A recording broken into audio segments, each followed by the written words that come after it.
അങ്ങനെ summer transfer window എൻ്റെ Hans Flick ഉദ്ദേശിച്ച സൈനിങ്സ് നടന്നതായിട്ട് എനിക്ക് പേഴ്സണലി തോന്നിയിട്ടില്ല. ചില സൈനിങ്സ് നടന്നിട്ടുണ്ട്. പക്ഷേ ഹാൻസ് ഫ്ലിക്ക് ഡിമാൻഡ് ചെയ്യുന്ന ചില കാര്യങ്ങൾ നടക്കാത്തൊരു സമ്മർ ട്രാൻസ്ഫർ വിൻഡോ ആയിരുന്നു. ബോർഡിനെ ബ്ലെയിം ചെയ്യാൻ പറ്റത്തില്ല. ഇതിനെല്ലാം റീസൺ നമ്മുടെ ലീഗ് തന്നെയാണ്. ലീഗിൻ്റെ ചില റൂൾസാണ്. നമ്മൾ 1 സ്റ്റോൺ റൂളിലേക്ക് എത്തുമെന്നൊക്കെ വിചാരിച്ചെങ്കിലും അതിൻ്റെ അപ്രൂവൽ വന്നില്ല. നല്ല രീതിയിൽ ഡിലേ ആയി. അതുമാത്രമല്ല ഈ ഒരു FFP ഇഷ്യൂസും കാര്യങ്ങളും വേറെ പ്രശ്നങ്ങളായിട്ട് നമ്മൾ പോകേണ്ടി വന്നു. എന്തായാലും ഈ ഒരു സമ്മർ ട്രാൻസ്ഫർ വിൻഡോയിൽ ബാഴ്സ നടത്തിയ 3 സൈനിങ്സ് എന്ന് പറയുന്നത് ജോൺ ഗാർസിയ, മാർക്കസ് റാഷ്ഫോർഡ്, അതുപോലെ തന്നെ റൂണി. അപ്പോൾ ജോൺ ഗാർസിയയുടെ ലാലിഗ രജിസ്ട്രേഷൻ ബാഴ്സ നടത്തിയിട്ടുണ്ട്. മാർക്കസ് റാഷ്ഫോർഡിൻ്റെ ലാലിഗ രജിസ്ട്രേഷൻ ബാഴ്സ നടത്തിയിട്ടുണ്ട്. റൂണിയുടെ ലാലിഗ രജിസ്ട്രേഷൻ നടത്താനാണ് ബാഴ്സ കുറച്ച് സ്ട്രഗിൾ ചെയ്തത്.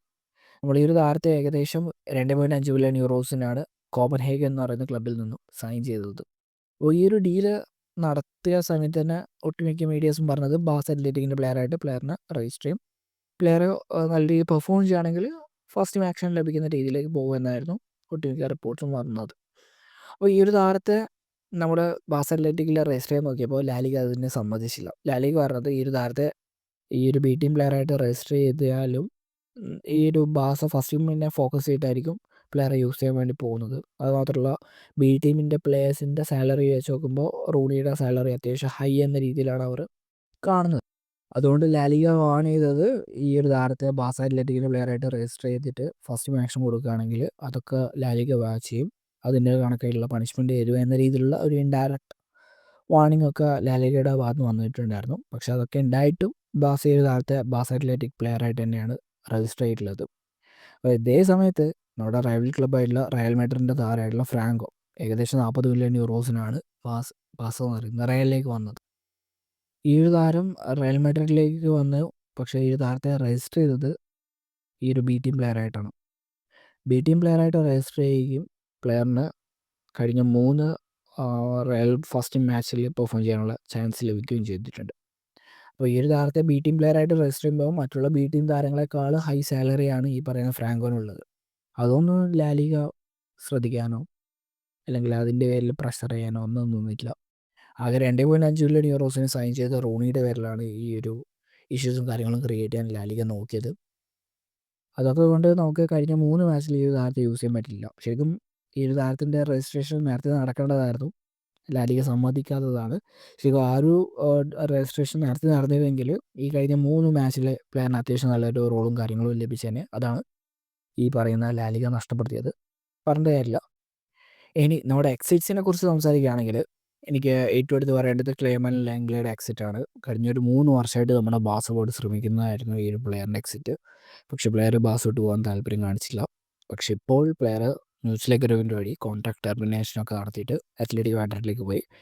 മ്യൂച്വൽ അഗ്രിമെൻ്റ് വഴി കോൺട്രാക്ട് ടെർമിനേഷൻ നടത്തിയെന്ന് പറഞ്ഞു കഴിഞ്ഞാലും പ്ലെയർ ചെറിയൊരു എമൗണ്ട് സ്വന്തമാക്കിയിട്ടുണ്ട്. ബാക്കി ഒരു എമൗണ്ട് ബാഴ്സ നൽകിയിട്ട് തന്നെയാണ് പ്ലെയർ ബാഴ്സ വിട്ട് പോയത്. എന്തായാലും ബാഴ്സക്ക് ഈ ഒരു താരത്തിൻ്റെ എക്സിറ്റിലൂടെ സാലറി സ്പേസിൽ ചെറിയൊരു ഇളവ് ക്രിയേറ്റ് ചെയ്യാൻ പറ്റിയിട്ടുണ്ട്. പിന്നെ അതേപോലെ തന്നെ ഇനീഗോ മാർട്ടിനസിൻ്റെ എക്സിറ്റ് ബാഴ്സ നടത്തി. അതും കോൺട്രാക്ട് ടെർമിനേഷൻ വഴിയാണ് നടത്തിയിട്ടുള്ളത്. പ്ലെയറാണ് ഈ ഒരു ഇനീസിയേഷൻ നടത്തിയത്. ശരിക്കും പ്ലെയറിന് ബാഴ്സ കണ്ടിന്യൂ ചെയ്യാനുള്ള ഓപ്ഷൻ ഉണ്ടായിരുന്നു. പക്ഷേ അൽ നാസറിൻ്റെ ഓഫർ വന്നപ്പോൾ പ്ലെയർ അത് അക്സെപ്റ്റ് ചെയ്ത് ബാഴ്സ വിട്ട് പോയി. ശരിക്കും പ്ലെയർ ബാഴ്സ വിട്ട് പോകേണ്ട ഒരാളായിരുന്നില്ല. പക്ഷേ അൽ നാസറിൻ്റെ ഓഫർ അത്രയും ഇൻട്രസ്റ്റിംഗ് ആയിട്ടുള്ളൊരു ഓഫർ ആയതുകൊണ്ട് പ്ലെയർ അത് അക്സെപ്റ്റ് ചെയ്യാൻ നിന്നു. അങ്ങനെ പ്ലെയറിൻ്റെ ബാഴ്സ ജേർണി എൻഡായി. എന്തായാലും thank you and wish you good luck Inigo Martinez. ഇനി പറയാനുള്ളത് നമ്മുടെ ഹെക്ടർ ഫോർട്ടിൻ്റെ ആ ഒരു ലോൺ ഡീലാണ്. പ്ലെയർ എൽസിയിലേക്കാണ് പോയിട്ടുള്ളത്. 1 ഇയർ കോൺട്രാക്റ്റാണ് പോയിട്ടുള്ളത്. പ്ലെയറിൻ്റെ എക്സിറ്റ് നടന്നതുകൊണ്ട് നമ്മുടെ സാലറി സ്പേസിൽ ചെറിയൊരു ഇളവ് ക്രിയേറ്റ് ആയിട്ടുണ്ട്. പിന്നെ ആരോൺ എന്ന് പറയുന്ന നമ്മുടെ ബാഴ്സ അത്ലറ്റിക്കിൻ്റെ ഗോൾ കീപ്പർ ഈ ഒരു താരം ലോൺ ഡീൽ വഴി 1 ഇയർ ലോൺ ഡീൽ വഴി FC ആൻഡോറ എന്ന് പറയുന്ന ക്ലബ്ബിലേക്കാണ് പോയിട്ടുള്ളത്. ആ ഒരു ഡീലിനകത്ത് വേറെ ക്ലോസ് ഉൾപ്പെടുത്തിയിട്ടില്ല. പിന്നെ ആസ്ട്രലാഗ എന്ന് പറയുന്ന വേറൊരു ഗോൾ കീപ്പറുണ്ട്. 1 ഇയർ ലോൺ ഡീലിന് ഗ്രനാഡയിലേക്കാണ് പോയിട്ടുള്ളത്. അതിലും വലിയ ക്ലോസ് ആഡ് ആക്കിയിട്ടില്ല. ഇനാക്കി പിന്നെ ലോൺ ഡീൽ വഴി എൽസിയിലേക്ക് പോയിട്ടുണ്ട്. ആ ഒരു ഡീലിനകത്ത് ക്ലോസൊന്നും ഉൾപ്പെടുത്തിയിട്ടില്ല. പക്ഷേ പ്ലെയറിൻ്റെ ഈ ഒരു എക്സിറ്റ് നടത്താൻ വേണ്ടിയിട്ട് ബാഴ്സ കോൺട്രാക്ട് റിന്യൂവൽ നടത്തിയിട്ടാണ് ഈ ഒരു എക്സിറ്റ് നടത്തിയിട്ടുള്ളത്. കാരണം പ്ലെയറിൻ്റെ സാലറി ഒക്കെ ഹൈ ആയതുകൊണ്ട് രജിസ്ട്രേഷൻ കുറച്ച് കോംപ്ലിക്കേറ്റഡ് ആയിരുന്നു. അപ്പോൾ അതൊക്കെ കൊണ്ട് കോൺട്രാക്ട് റിന്യൂവൽ നടത്തിയിട്ടാണ് ഈ ഒരു മൂവ് നടത്താൻ ബാഴ്സ റെഡിയായത്. പിന്നെ ആൻസു ഫാറ്റിയുടെ എക്സിറ്റ് ബാഴ്സ നടത്തിയിട്ടുണ്ട്. മൊണോക്കോയിലേക്കാണ് പ്ലെയർ പോകുന്നത്. 1 ഇയർ ലോൺ ഡീലിലാണ് പോയിട്ടുള്ളത്. ആ ഒരു ലോൺ ഡീലിനകത്ത് ഒരു ബൈ ഓപ്ഷൻ ആഡ് ആക്കിയിട്ടുണ്ട്. സീസൺ എൻഡ് ആകുമ്പോൾ മൊണോക്കോ അത് ട്രിഗർ ചെയ്യുകയാണെങ്കിൽ പ്ലെയർ പെർമനൻ്റായിട്ട് മൊണോക്കോയുടെ പ്ലെയറാവും.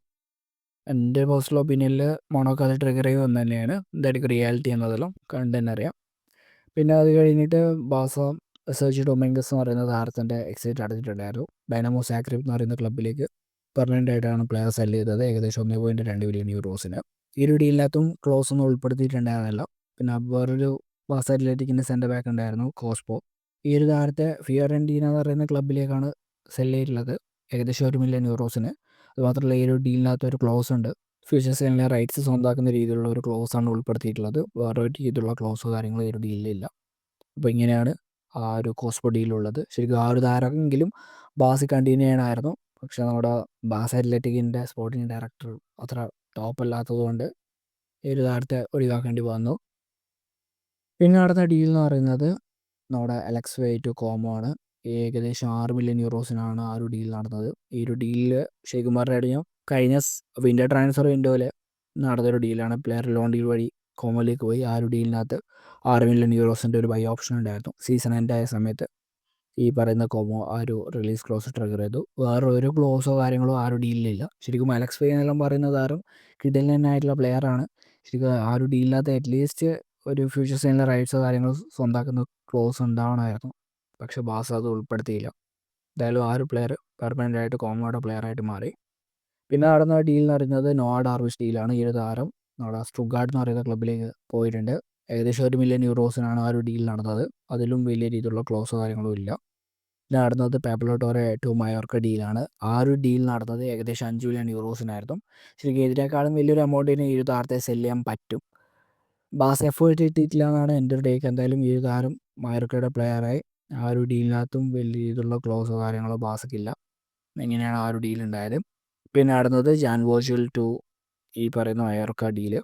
ശരിക്കും ഈ ഒരു താരം കുറച്ച് പേഷ്യൻസ് കാണിച്ചിരുന്നെങ്കിൽ ബാസയുടെ ഫസ്റ്റ് ടീമിലേക്ക് വരാനുള്ള ചാൻസ് ഉണ്ടായിരുന്നു. പക്ഷേ പ്ലെയറിനാണെങ്കിൽ ബാസ അത്ലറ്റിക് പ്ലെയറായിട്ട് നിൽക്കാൻ താല്പര്യമില്ല. കാരണം ബാസ അത്ലറ്റിക് 4th ഡിവിഷനിലേക്ക് റെലിഗേറ്റ് ആയതുകൊണ്ട്. അപ്പോൾ അതൊക്കെ കൊണ്ട് പ്ലെയർ ഈ ഒരു മയോർക്ക മൂവിനാണ് ഇമ്പോർട്ടൻസ് കൊടുത്തത്. അതുകൊണ്ട് ഏകദേശം 4 മില്യൺ യൂറോസിൻ്റെ ബാസ ഈ ഒരു താരത്തിനെ സെല്ല് ചെയ്തു. അതുമാത്രമല്ല, പ്ലെയറിൻ്റെ ഫിഷർ സെയിലിൻ്റെ റൈറ്റ്സും അതുമാത്രമല്ല ഈ പറയുന്ന ഫസ്റ്റ് റിഫ്യൂസലിൻ്റെ റൈറ്റ്സൊക്കെ ബാസ സ്വന്തമാക്കിയിട്ടുണ്ട്. എന്തായാലും അത്യാവശ്യം പ്രോഫിറ്റബിൾ ആയിട്ടുള്ളൊരു ഡീൽ തന്നെയാണ് ജാൻ വോർജിൽ ഡീൽ. പിന്നെ നടന്നത് പൗ വിക്ടർ എക്സിറ്റ് ആണ്. ഏകദേശം 12 മില്യൺ യൂറോസിന് ബ്രാഗ എന്ന് പറയുന്ന ക്ലബ്ബിലേക്കാണ് പ്ലെയർ പോയിട്ടുള്ളത്. ആ ഒരു ഡീലിനകത്തും വലിയ ക്ലോസോ കാര്യങ്ങളോ ഇല്ല. പിന്നെ ഈ ഒരു ഡീൽ നടന്നതിൻ്റെ പേരിൽ ബാസക്ക് ചെറിയൊരു എമൗണ്ടൊക്കെ ലഭിക്കുന്നുള്ളൂ. ബാക്കി ഒരു 30% ആ റൈറ്റ്സും കാര്യങ്ങളും ഈ പറയുന്ന ജിറോണക്കാണുള്ളത്. അതുകൊണ്ട് 12 മില്യൺ യൂറോസ് കംപ്ലീറ്റ് ആയിട്ട് ബാസക്ക് ലഭിക്കുന്നില്ല. പിന്നെ നടന്നത് ട്രിങ്കായുടെ എക്സിറ്റാണ്. ഈ ഒരു താരം പെർമനൻ്റ് ആയിട്ട് ഇപ്പോൾ സ്പോർട്ടിംഗ് സിപിയുടെ പ്ലെയറാണ്. അപ്പോൾ സ്പോർട്ടിംഗ് സിപി ഓൾറെഡി പ്ലെയറിൻ്റെ 50% റൈറ്റ്സ് സ്വന്തമാക്കിയിട്ടുണ്ടായിരുന്നു. ഇപ്പോൾ ബാക്കി 50% റൈറ്റ്സ് 11 മില്യൺ യൂറോസ് നൽകിയിട്ട് സ്വന്തമാക്കിയിട്ടുണ്ട്. അപ്പോൾ ബാസയ്ക്ക് ഇപ്പോൾ ഈ ഒരു താരത്തിൻ്റെ പേരിൽ യാതൊരു രീതിയിലുള്ള റൈറ്റ്സോ കാര്യങ്ങളോ ഇല്ല. കംപ്ലീറ്റ് ആയിട്ട് ഇപ്പോൾ സ്പോർട്ടിംഗ് സിപിയുടെ പ്ലെയർ ആയിട്ടുണ്ട്. അപ്പോൾ ഇതൊക്കെയാണ് ഈ ഒരു സമ്മർ ട്രാൻസ്ഫർ വിൻഡോയിൽ ബാസ നടത്തിയ സൈനിങ്സും എക്സിറ്റ്സും. അപ്പോൾ ഇതിൽ ഹാൻസ് ഫ്ലിക്ക് എത്രത്തോളം ഹാപ്പി ആണെന്ന് ചോദിച്ചു കഴിഞ്ഞാൽ എൻ്റെ ഒരു പേഴ്സണൽ ഒപ്പീനിയനിൽ ഒരു 50% ഹാപ്പി ആയിരിക്കും. കാരണം ഹാൻസ് ഫ്ലിക്ക് ഡിമാൻഡ് ചെയ്ത ചില താരങ്ങൾ ബാസ സൈൻ ചെയ്തിട്ടുണ്ട്. അതേ സമയത്ത് ഹാൻസ് ഫ്ലിക്ക് ഡിമാൻഡ് ചെയ്ത സെൻറ്റർ ബാക്ക്, അതായത് നമ്മുടെ ഇനിയോ മാർട്ടിനസിൻ്റെ റീപ്ലേസ്മെൻറ്റ്, അതേപോലെ തന്നെ ഒരു ലെഫ്റ്റ് ബാക്കപ്പ് എന്ന രീതിയിൽ, റൈറ്റ് ബാക്ക് ഒരു ബാക്കപ്പ് എന്ന രീതിയിൽ അതൊന്നും നടന്നിട്ടില്ല. അപ്പോൾ അങ്ങനത്തെ കുറച്ച് ഇഷ്യൂസ് ഉണ്ട്. അതേപോലെ തന്നെ സ്ട്രൈക്കർ റോളിൽ അത്യാവശ്യം ബാക്ക് ക്രിയേറ്റ് ചെയ്യുന്ന ഒരു പ്ലെയർ, അല്ലെങ്കിൽ ഒരു പ്രോപ്പറായിട്ടുള്ള ഒരു ലെഫ്റ്റ് വിങ്ങർ, സ്റ്റാർട്ടിങ് 11 വരുന്ന ഒരു ലെഫ്റ്റ് വിങ്ങറൊന്നും ബാസയിൽ വന്നിട്ടില്ല. ശരിക്കും പറഞ്ഞു കഴിഞ്ഞാൽ ലിവർപൂൾ ഈ സമ്മർ ട്രാൻസ്ഫർ വിൻഡോയിൽ ചെയ്ത പോലത്തെ ഒരു അപ്ഗ്രേഡ് ചെയ്യേണ്ടതാണ്. പക്ഷെ നമ്മുടെ ലാലിഗ റൂൾസ് സ്പെഷ്യൽ ആയതുകൊണ്ട് നമുക്കൊന്നും ചെയ്യാൻ പറ്റിയിട്ടില്ല. ഉള്ളതിനെ കൊണ്ട് ഓണം പോലെ എന്ന രീതിയിലാണ് കാര്യങ്ങളുള്ളത്. ഈ ഒരു സമ്മർ ട്രാൻസ്ഫർ വിൻഡോ ക്ലോസ് ആയി. ഫെർമിൻ്റെ എക്സിറ്റിൻ്റെ പേരിൽ കുറച്ച് ഇഷ്യൂസും കാര്യങ്ങളൊക്കെ ഉണ്ടായിരുന്നു. അതിപ്പോൾ എൻ്റെ ആയിട്ടുണ്ട്. പ്ലെയർ ബാസി കണ്ടിന്യൂ ചെയ്യുന്നുണ്ട്. ഫാമിലി പ്രഷറാണ് അത് വേറെ കാര്യം. ഇതിൻ്റെ കൂടെ പറയേണ്ട വേറെ കാര്യം, ഷെസ്നിയുടെ ലാലിഗ രജിസ്ട്രേഷൻ ബാസ നടത്തി. അതുപോലെ തന്നെ മാർക്ക് ബേർണലിനെ ഫസ്റ്റ് ടീമിലേക്ക് പ്രൊമോട്ട് ചെയ്തു. ജെറാഡ് മാർട്ടിൻ്റെ ലാലിഗ രജിസ്ട്രേഷനൊക്കെ നടത്തിയിട്ടുണ്ട്. മാർക്ക് ബേർണലിൻ്റെ രജിസ്ട്രേഷൻ നടത്താൻ പറ്റിയത് ഹെക്ടർ ഫോർട്ടിൻ്റെ ആ ഒരു ലോൺ ഡീൽ നടന്നതുകൊണ്ടാണ്. എന്തായാലും ഇങ്ങനെയൊക്കെയാണ് കാര്യങ്ങളുള്ളത്. പിന്നെ ഇപ്പോഴത്തെ വേറൊരു ഇഷ്യൂ എന്ന് പറയുന്നത്, റീസെൻ്റായിട്ട് ഇപ്പോൾ ചില ബാസ മാച്ച് നടന്നിട്ടുണ്ടായിരുന്നു. 3 മാച്ചും അത്ര നൈസ് ആയിരുന്നില്ല. ബാസ ആദ്യത്തെ മാച്ച് വിൻ ചെയ്തു. രണ്ടാമത്തെ മാച്ച് കുറച്ച് സ്ട്രഗിൾ ആയിട്ടാണെങ്കിലും കംബാക്ക് അടിച്ച് വിൻ ചെയ്തു. പിന്നെ മൂന്നാമത്തെ മാച്ചിൽ ഡ്രോ ആയിരുന്നു. അപ്പോൾ ഈ ഒരു മൂന്നാമത്തെ റേയോ വാക്കാന മാച്ചിന് ശേഷം ഹാൻസി ഫ്ലിക്ക് പറഞ്ഞത് ഈഗോ വെച്ചിട്ട് കാര്യമില്ല എന്ന രീതിയിലായിരുന്നു. അതിനെ സപ്പോർട്ട് ചെയ്യുന്ന രീതിയിൽ പെഡ്രിയും പറഞ്ഞിട്ടുണ്ടായിരുന്നു റീസെൻ്റ് ആയിട്ടുള്ള ഇൻ്റർവ്യൂസിൽ. അപ്പോൾ എനിക്ക് പറയാനുള്ളത്, ഈ ഒരു ഈഗോ കാര്യങ്ങളും വെച്ചിട്ടാണ് പോകുന്നതെങ്കിൽ നമ്മുടെ ജേണി നല്ല രീതിയിൽ കോളാവും. അത് ആവാതിരിക്കണമെങ്കിൽ യുണൈറ്റ് ചെയ്ത് പെർഫോം ചെയ്യുക, ടീമായിട്ട് തന്നെ പെർഫോം ചെയ്യുക. കഴിഞ്ഞ സീസണിൽ എങ്ങനെയാണ് പെർഫോം ചെയ്തത് അതേപോലെ പോവുക. പിന്നെ ഈ ഒരു മാച്ചിൽ തന്നെ നമ്മുടെ ബാസൽ ഡിഫൻസ് ലൈൻ പലതവണയായിട്ട് റയോ ബ്രേക്ക് ചെയ്തിട്ടുണ്ടായിരുന്നു. അപ്പോൾ അവെയർനെസ് എല്ലാം കുറച്ചുകൂടി നല്ല രീതിയിൽ കൊണ്ടുവരാമെന്ന് എനിക്ക് പറയാനുള്ളൂ. കൊണ്ടുവന്നിട്ടില്ലെങ്കിൽ നമ്മുടെ ഹോൾ സീസൺ വെള്ളത്തിലാവുമെന്നേ എനിക്ക് പറയാനുള്ളൂ. അപ്പോൾ അതാവാതിരിക്കണമെങ്കിൽ നല്ല രീതിയിലുള്ള അവെയർനെസ്സും കൊണ്ടുവരണം. അതേപോലെ തന്നെ യുണൈറ്റ് ചെയ്ത് പെർഫോം ചെയ്യുമെന്ന് വിശ്വസിക്കുന്നു. ഹാൻസി ഫ്ലിക്ക് അതിൻ്റേതായിട്ടുള്ള ഡയറക്ഷൻസ് കാര്യങ്ങൾ കൊടുത്ത് പ്ലെയർ അത് അക്സെപ്റ്റ് ചെയ്യുമെന്ന് വിശ്വസിക്കുന്നു. അത്ര തന്നെ. അപ്പോൾ ഇതൊക്കെയാണ് ഈ ഒരു വീഡിയോയിൽ പറയാൻ കുറച്ച് കാര്യങ്ങൾ. ഈ വീഡിയോ ഇത്രേ ഉള്ളൂ. അടുത്ത വീഡിയോ ആയിട്ട് കാണുന്നത് വരെ ബൈ.